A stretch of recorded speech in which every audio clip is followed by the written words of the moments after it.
welcome everyone, everybody, even those of you who do not somehow have bodies. I guess there is something ethereal in this world. Hopefully they listen to podcasts too, because that's what a lot of the rest of us do. Maybe people who've died recently, how they always say ghosts go back to something they used to do, something they remember, like zombies in Dawn of the Dead, how they came back to the mall because they were used to going there in life. Maybe you still listen to podcasts. Hopefully you listen to You, Me, and BTC. If you're not, I hope you get shot in the head as a zombie. I hope you get exorcised as a ghost. I'm not really sure that's what happened with ghosts.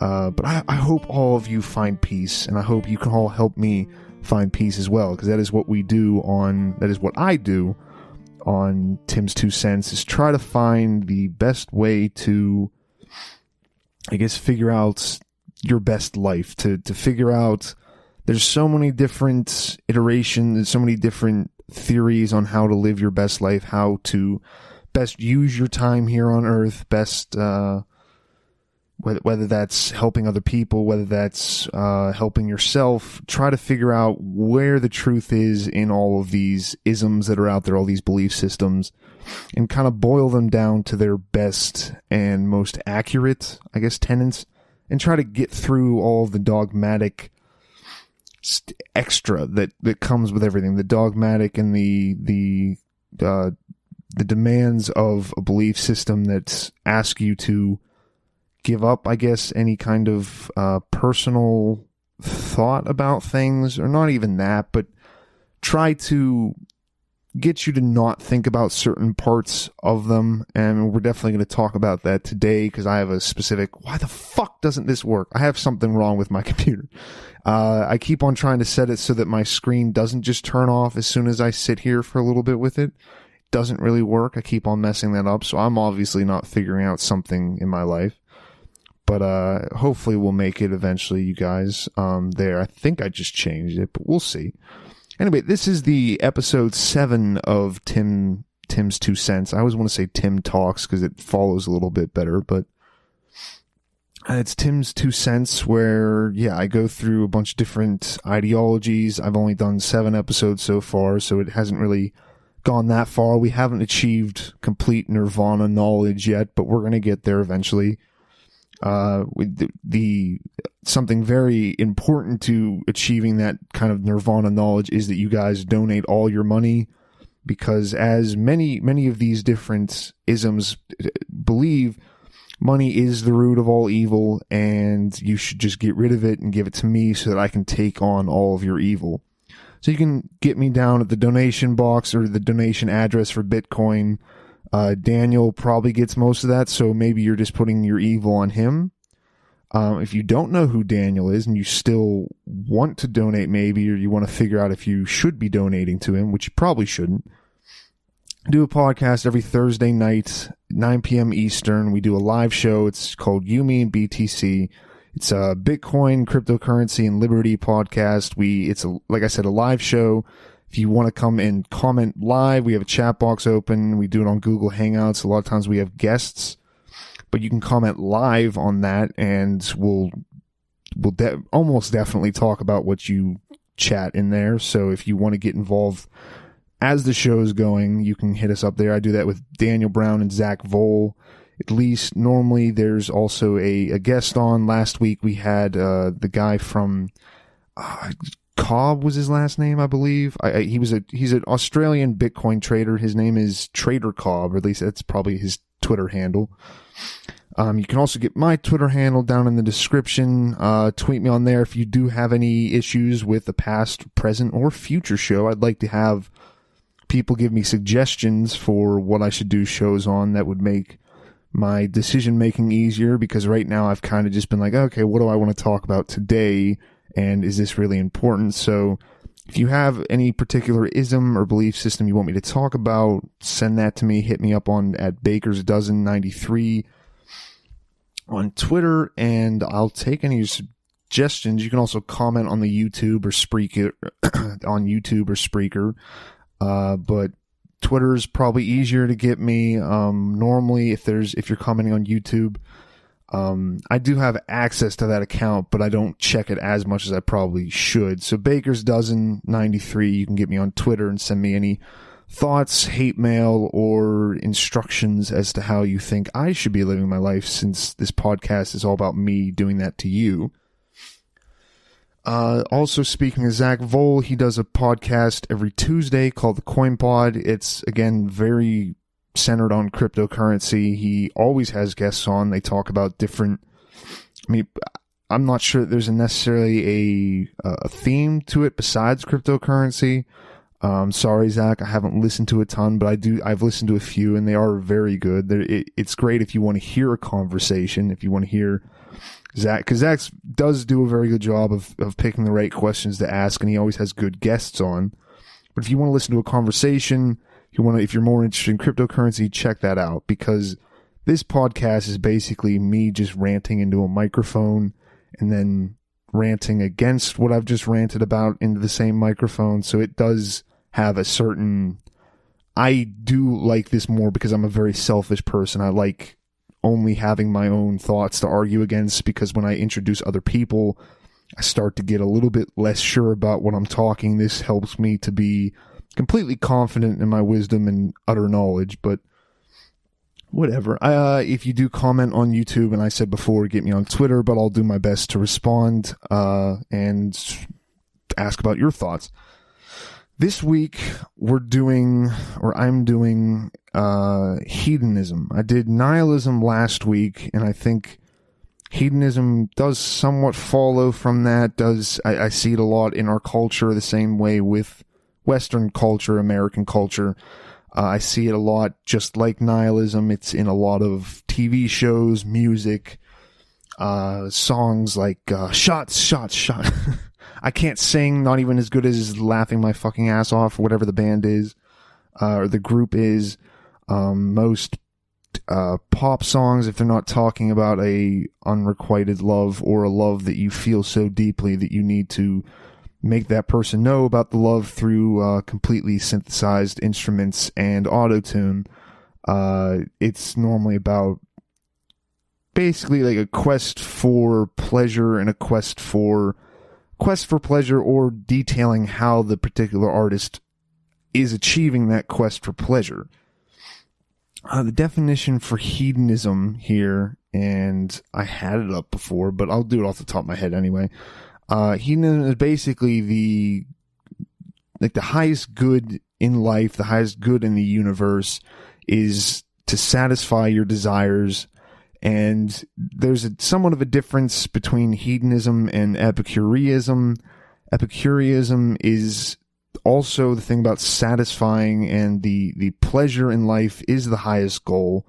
But also that sometimes pleasure comes from a simple life, comes from having safety, security, and keeping people around you, having friendships, stuff like that. Whereas hedonism, at least especially in our culture and the way that most people, I think the term's like colloquial, most people look at hedonism as it's more of a negative thing, or at least they would say, but it's a striving to satisfy like instant desires and to get instant gratification for them, such as like instead of building up a job or a business that will support you in the future and will support you if you want to have a family, will give you security well into the future, you instead take a job that's going to pay you $10,000 in a day, or a job where you get to fulfill your pleasures for that day, or your day-to-day pleasures, and may not be the best idea for the future things and for your future happiness and future fulfillment with life. And I think that's the main difference then between hedonism and something like Epicureanism, where you are searching more for an instant gratification, more of a I want this now, and the best thing I can do in my life is to satisfy that urge. And if you listen to this show before, mostly what I do is talk about first good parts of whatever the week's topic is, whatever the what I see as positive aspects of that particular belief system or that ism. I haven't really met too many people that would call themselves a hedonist. I've read a lot of stuff where people will describe a character that way, but I've never heard of somebody calling themselves a hedonist. Not to say that people don't do it. I've just never met someone who, if you ask them, well, how do you live your life? Well, I'm a hedonist, and I believe it. Most people, I would say, do fall into that. I think human nature is hedonism, probably. Let me just satisfy my instant craving right now is probably the base state of nature. Most animals don't really live in a different way besides that. Like, I mean, I'm sure like squirrels store away nuts, bears or other animals, carnivores will have stores of food, but that's not really anything beyond I wanted to eat now and I might as well keep some of it, at least in my view. Maybe if you're an animal expert, please again tweet me, but I don't know. We can have that argument, I guess. I don't know too much about animal psychology, and I don't know that most people really do, so whatever. But I guess the positives of hedonism, the positives of what I see as a positive for having that idea in your life and having that idea in culture is that, well, I mean, it's going to be there. I think that is kind of what drives our current consumerist culture, our current culture of just, well, I need to buy this, and I buy this, and then I'll buy this, and then I'll buy this, and I'll buy this. And it does drive a certain amount of capital. It drives a certain amount of it drives a certain amount of agreement between people. Like you have to keep a certain amount of social standing to be able to consistently get your pleasures from the people around you. It has a certain way of promoting trade over just killing somebody. I mean, I get that does take away from what, like, your instant gratification, but I do also think that hedonism, it does lend itself to, well, if I take an example of like someone who really, really likes sex or really, really likes drugs, which is probably most people, you want to have those things available to you. You want to have the ability to do those. So you will set up a certain kind of life for yourself. You will set up a certain kind of circle of people that you can get those from, and that lends itself to interacting with people. That lends itself to building an economy, building a way for money to move through things. It lends itself to wanting to exchange things with other people and not just take them. Because even though there is the human nature of just wanting to satisfy your urges right in the instant, we are at some level higher than animals. We do understand that there is something of a future, and even if we don't want to set up we don't want to necessarily do the best things for ourselves in the future, we do understand that we have to have those other people around to satisfy those things. So I guess if I'm stretching, hedonism is good because it's kind of like people are going to indulge in it anyway. People are going to, and that's kind of self-fulfilling, but I think it's good to at least have it in your mind that a lot of people are going to give into that. A lot of people are going to live that way, and whether or not they're going to call themselves a hedonist or even acknowledge that they are participating or living their life in a hedonistic way, it's good to have it at least in your mind that most people are going to do this, and it's not necessarily the worst thing to occasionally allow yourself to gratify certain urges, certain animal desires that we have. Now, obviously, you have to temper that with some kind of future thinking. You can't just go around and kill drug dealers and rape people because you want sex and drugs. You want to be able to continue to get those.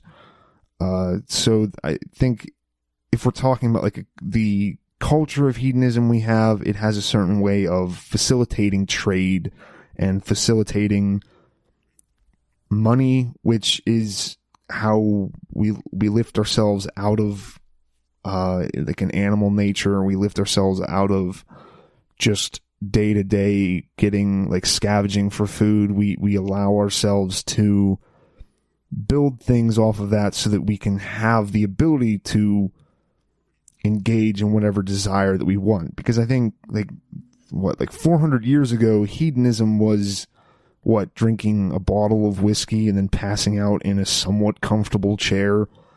Hedonism wasn't just just laying around for days on end, because nobody could support themselves then. Nobody could do anything. There is a drive for wanting hedonism in one's life, and that drive, I think, has gotten us a lot of the advancements that we have in the world, a lot of the technological advancements, a lot of like even just like what porn did for the internet, just wanting to just jerk off this second, did explode.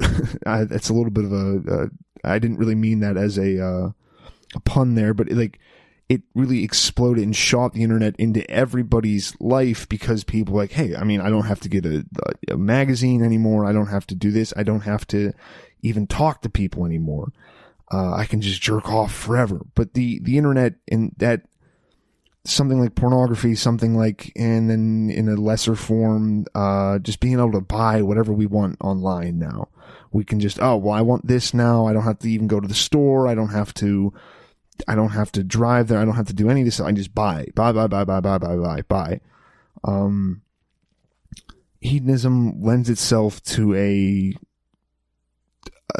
capitalist economy, which I think, it's not a capitalist economy, but hedonism lends itself to, I guess, furthering the world, wanting to fulfill that pleasure in one's life. A lot of times, we have to have some kind of a build up to that. We have to have some kind of there's a plan to get to that gratification. And then once you have that, you can instantly gratify yourself. So I think hedonism can be a drive for expanding what we're capable of, expanding what the world has to offer, because we have that inside of us of just wanting to satisfy things.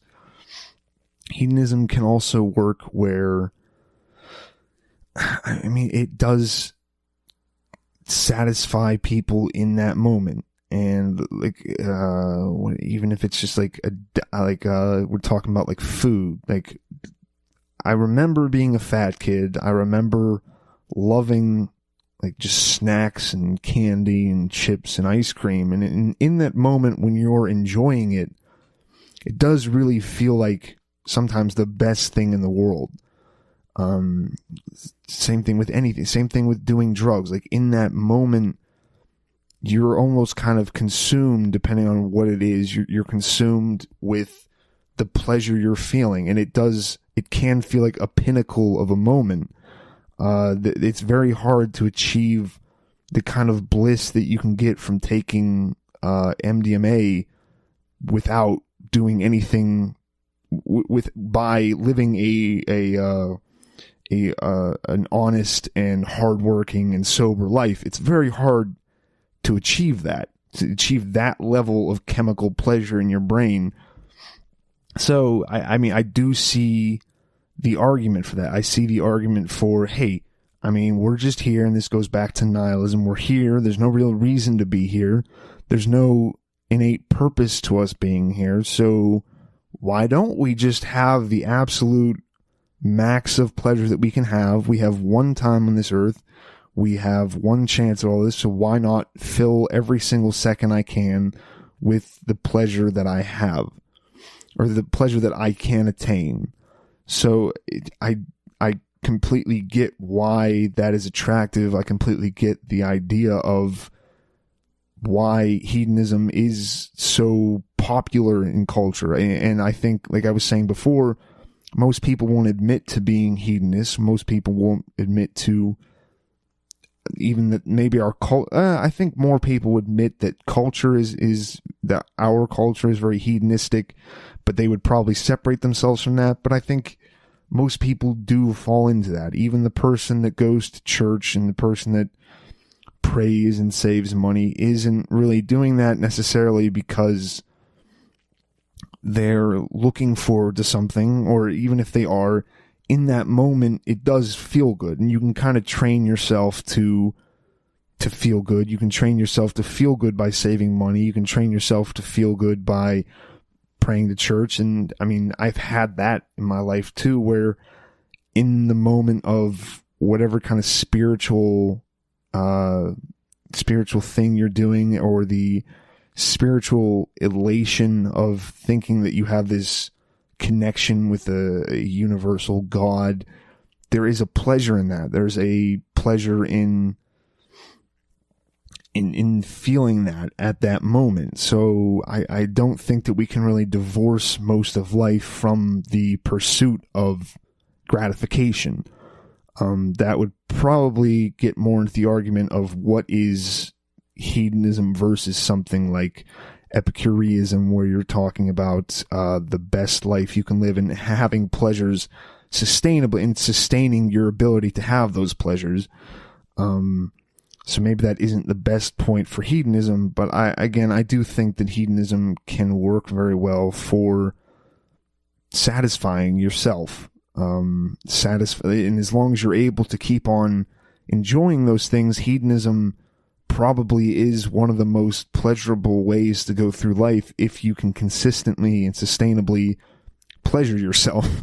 Again, not meaning that how it probably sounds, but sometimes it is. Like I was talking before about porn on the internet. I guess if you are a person that somehow that doesn't fuck up your social life, if you enjoy that, or if it doesn't fuck up your ability to have like actual sex outside of that, jerking off all day, if you didn't get chafed or you didn't blah, whatever, all these different side effects to that, if that didn't happen, that'd probably be a decent life, I guess, maybe. I don't, probably. Who knows? You guys, again, can tweet me about how great your life is that you jerk off and look at Twitter all day. But whatever. And then my other point was that hedonism is good because, or not good, but I can see the argument and I can see the positives of it in life, and understanding that, I mean, that's kind of what we all strive towards. That's what drives us to be better. That's what drives us to build things, is wanting to satisfy a pleasure, whether or not that is exactly in the moment or if it is a more nuanced approach and you're looking to pleasure in the future. And that's going to come into what I talk about in the second half about what's wrong with it and the problems that you run into. But we'll see. I'm going to run this ad first, and then we'll come back and we'll talk about what's bad about hedonism and instant gratification. Hey guys, today's show is brought to you by Chronologic.network. Chronologic is an Ethereum-based project that aims to solve time-related problems on the blockchain. Through Chronologic's 3 core products, the Ethereum alarm clock, debt smart contracts, and the day token minting mechanism, they solve the problems of payment scheduling, crypto loan time constraints, and unstable token launches. Find out more at Chronologic.network.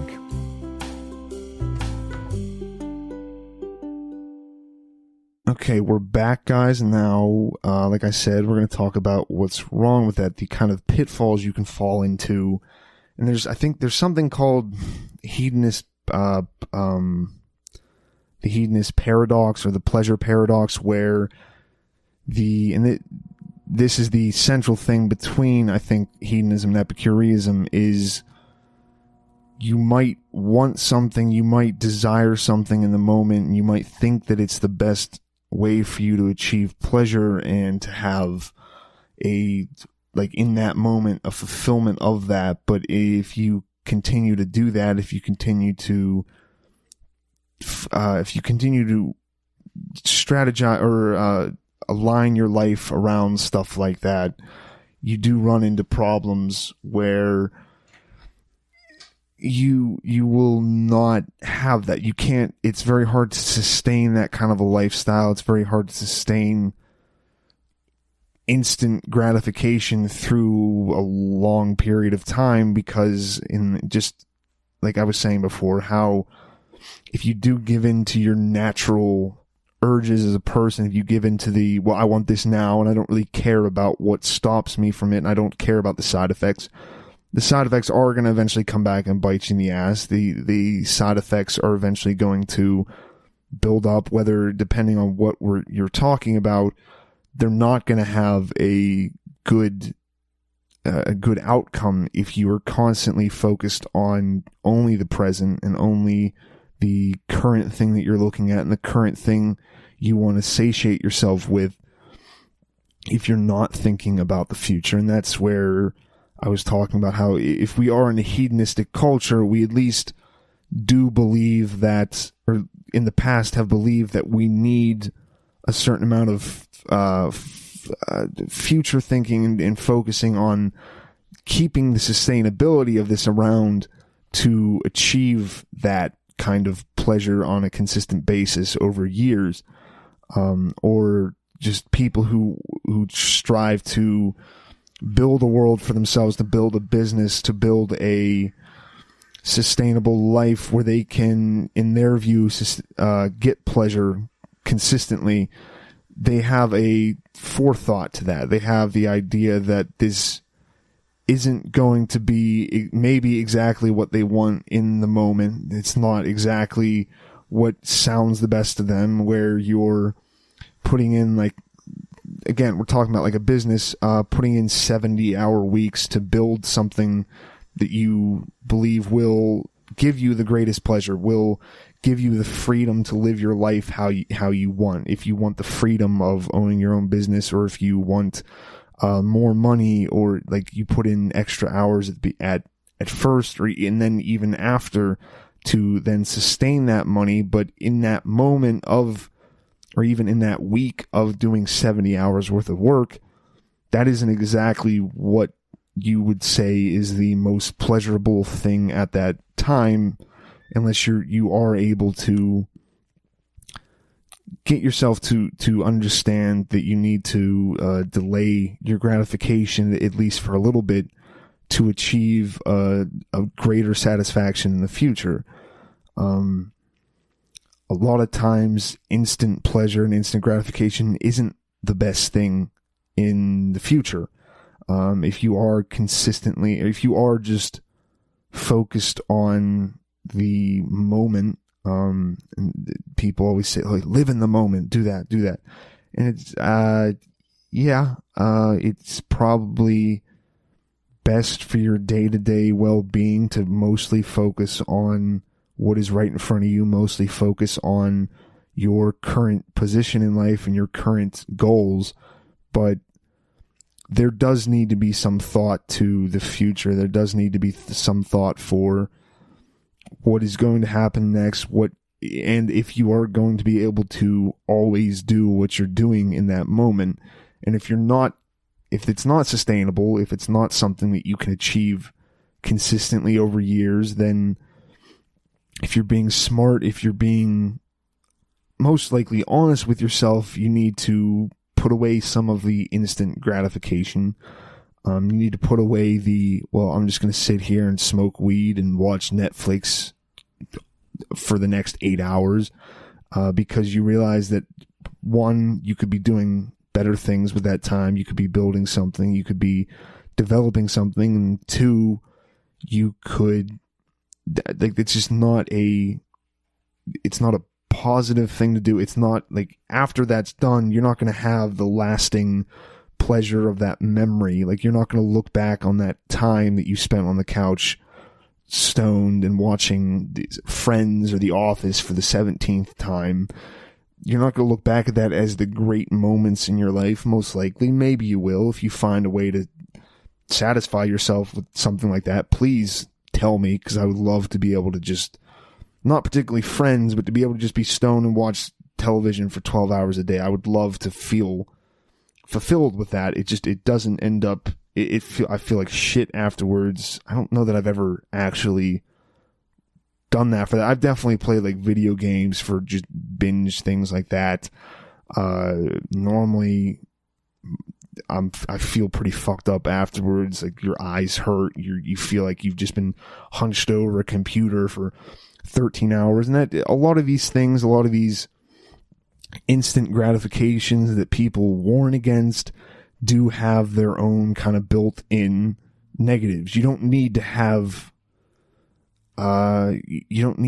like a punishment for that as an adult. Maybe as a child, not that I believe in like harming a child, but you have to show it, because a kid, it's much more understandable to just see a child eat candy for an entire day. And maybe the best thing for them is not just to do that and then feel sick, because they're probably not going to be able to figure that out. But as an adult, most people know if you just do that, you're going to have issues. You're going to, you're not going to feel that great. It's not going to be good for the next day or the day after. You're going to be just giving your body multiple sugar rushes and then crashes, and it's not. And then extrapolating that to drugs or something like that.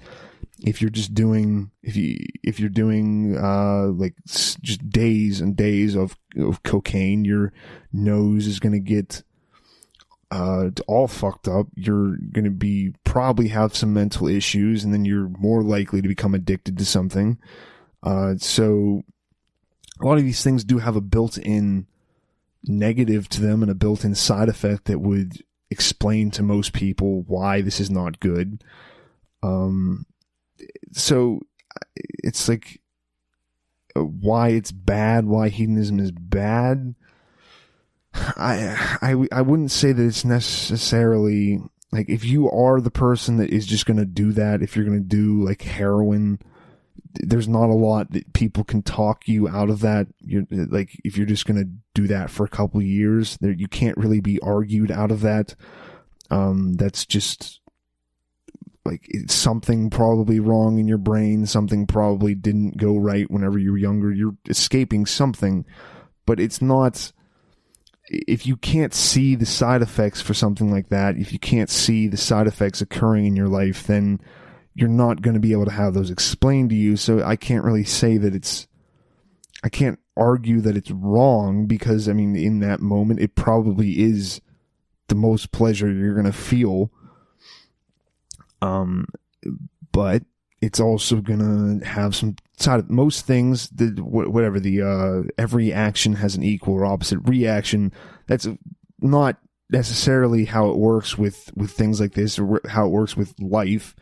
But a lot of times it does follow with human action. It does follow with all of these things, that if you feel that amount of pleasure, if you have that many endorphins rushing through your head at that time, there's probably going to be a crash, or at very least you're going to miss that. And then your quality of life, or how you view your quality of life, is going to drop significantly after. So you have to look at, is it worth having that huge plateau, or that huge spike of pleasure, or that huge spike of, in that moment, gratification, and then have to deal with after, where you're like, well, to achieve that again, I just have to do that again, or somehow build my life to a level where I get that much pleasure from just life. And that's not really feasible for most people. That's not really achievable, I would say, for most people. The bad part about it, the bad part of hedonism is I would say probably the softer forms, like let's just watch Netflix until we die. Because there's less of a negative side effect. There's less of a instant, after the instant gratification, there's less of an instant reaction to that, where you can just consistently do that for years, and most people aren't going to have self-help programs for you. There's no detox, or there's no rehab for people that just kind of have internet addiction, or, I mean, I'm sure there's some kind of a rehab for porn addiction, but it's not as celebrated, or not as highly viewed as something like a drug rehab. So like these more soft forms of hedonism, these more kind of like modern, I'm just gonna entertain myself for the next I do see that as a problem in my life a lot. Like if I have problems just sitting someplace or just driving someplace or anything like that. I always need something to entertain myself, and it's probably why it seems like a lot of people do have problems with attention and paying attention for anything for more than a couple seconds, because we're so used to having every single moment of our life filled with some kind of entertainment. I do that a lot with podcasts. Regardless of what I'm doing, I almost always have something playing in the background. I almost always have something at least attempting to entertain myself. So then I do lose that ability to just kind of sit with my own thoughts, to sit with other people too. It definitely isn't a helpful thing for any kind of social skills. So yeah, I would say the biggest problem with hedonism isn't the more glaring things you would think of. It's not the guy sitting in a gutter because he's high or because he was high, because, I mean, it's not a good idea. That's not the best way to live your life, but you're also not going to be able to argue yourself out of that. That's not a mental thing. That's not something that you can decide at that point. A lot of times you either have to completely shut yourself off from that world if you're going to get out of it, or you live it. That's not a mental thing, at least in my view, most of the time. The biggest problem with hedonism, I would say, is the soft forms. I'm just going to, like I was saying before, I'm just going to buy stuff online, or I'm just going to jerk off a lot, and I don't have to worry about the side effects from that, because either they're not as glaring as certain other things, or they're just kind of socially accepted at this point.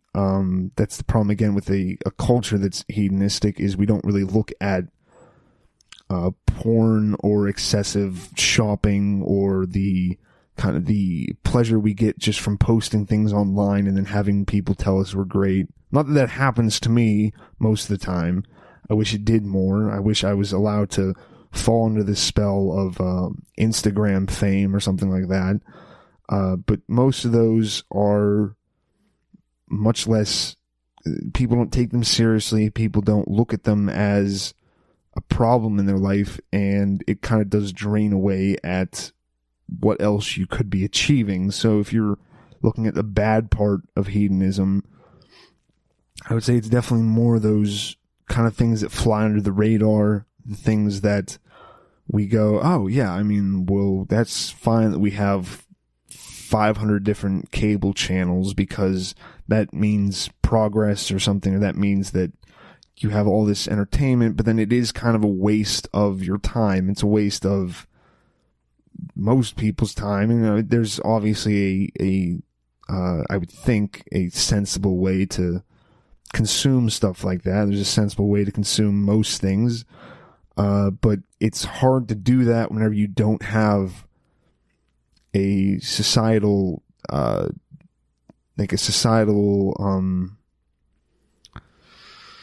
it's hard to keep yourself from engaging those things where you don't have people constantly telling you they're bad. You don't have your friends go, hey, do you have a problem that you're watching too much of this Netflix stuff, or you're watching, you're on the computer too much, or you're kind of obsessed with posting pictures on Instagram and then getting likes from that.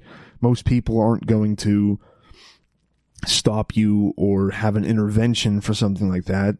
So that, I think, is more of the pitfalls of where you could be actually changing your life by just, hey, I don't need to worry about this. I don't need to watch this. Not to say that there is no agency in an addict, agency in someone who is addicted to drugs or sex or anything that is an instant gratification, but there's something more to that than just, hey, I like this, and hey, it makes me feel good. There is normally something you're covering up with something like that. It's also same thing with watching too much TV or being on the internet too much.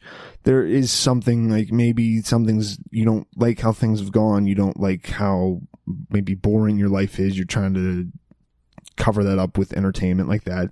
But it's a lot less glaringly obvious that it's being detrimental to you. And I think that's where things become more dangerous, whenever you can't even think of it as something bad. You can't, and nobody else does either. So I don't know, I guess in closing, maybe, I don't know how many more times I can say all this stuff. Hedonism's, I think has definitely played a role in how our world and our kind of culture has developed, and how it's pushed us to make things better, to make everyday life more pleasurable, to have bigger and better things. But it does have a detriment where you give up on certain things, and you give up on a future fulfillment of something because, hey, I can just watch a movie now. I can just put a picture up on Instagram, and I'll have all those friends on there, and there's all these people who love me and see how great my life is, and that'll help distract me from how, well, I kind of felt bad a little bit ago, and I don't have the greatest relationship with people in my life that I want to, or whatever it is. Not to say that if you are using those things that you're necessarily headed down the wrong path, but the bigger issue I see with wanting instant gratification is whenever you take it in these smaller doses, whenever you take it in the, I'm just going to get home from work and then game for 4 hours because I want to forget how I was at work all day, instead of, like, be a man, have some balls and shoot some heroin. No, but not actually that, probably. I don't know. If you find a way to make that work for yourself in life, I guess more power to you. But if we're talking about what can actually be changed in life, what can actually make your life better, you're not going to listen to a podcast and stop doing heroin. I don't think, at least. I don't know. I don't know a lot of people who do heroin, but most of the time it doesn't seem like, you go, oh, wait, no, this guy said it was a bad idea. Let me stop doing that. Yeah, okay, I'll do that. But there are things you can change in your life, and you do have a little bit more control over, and you do have the ability to just, okay, well, I need to not do this, or I don't. It's not even that you need to. It's that, well, my life might be better, and I might enjoy myself better in the future if I have better habits, if I don't engage in certain things, if I don't engage in, I want to entertain myself now and fuck everything else, and there's nothing wrong with it, and there's nothing wrong with being entertained. And this is a personal issue for me, like the same thing, like I said, where I do want kind of constant input and constant entertainment. Like I said, normally with podcasts, with audiobooks, with, I don't watch a ton of movies, but definitely stuff like YouTube videos, where it's, well, I don't want to sit here and do work. I don't want to sit here and then maybe just be alone with my thoughts. I want to have something kind of distracting me. But yeah, there's the episode, I guess. I hope you, now for all of you who do also, like me, distract yourself from life with podcasts, please just quit listening to everything else, but listen to this show, listen to You, Me, and BTC, listen to CoinPod, quit spending money on drugs, send all the money to the address below, make sure you follow me, and constantly tweet me, and spend all your time online just tweeting me, don't do anything else, and make sure that you fill your life with nothing but content from the You, Me, and BTC network, from Dan and Zach and me, and make sure that we are the end-all, be-all of how you feel that day and the pleasure that you can experience. Yeah, I guess that's the best advice I can give. But yeah, just, I guess, tweet if you cared about the episode. I felt like I was kind of meandering around this for a while as I was trying to figure out what exactly I wanted to say about things. I definitely wouldn't agree with a lot of the things I've said over the past 45 minutes, and that's kind of why I like doing the show by myself because I don't have anybody to point out exactly what I say every single second. I don't really always remember what I've just said. So I don't get caught up in what is mostly a contradiction, lies about the stuff. But if you do find anything, you can tweet at me, I guess. I don't know that I'll be able to say anything beyond, well, I was just talking. But if you liked it, subscribe, share it with some people, I guess. Share the You Mean BTC. If you like the ad, hit them up. Tell them you heard about it through Tim's 2 cents. And there's your 2 cents, guys. Bye. Have fun. Love you, I guess. Maybe.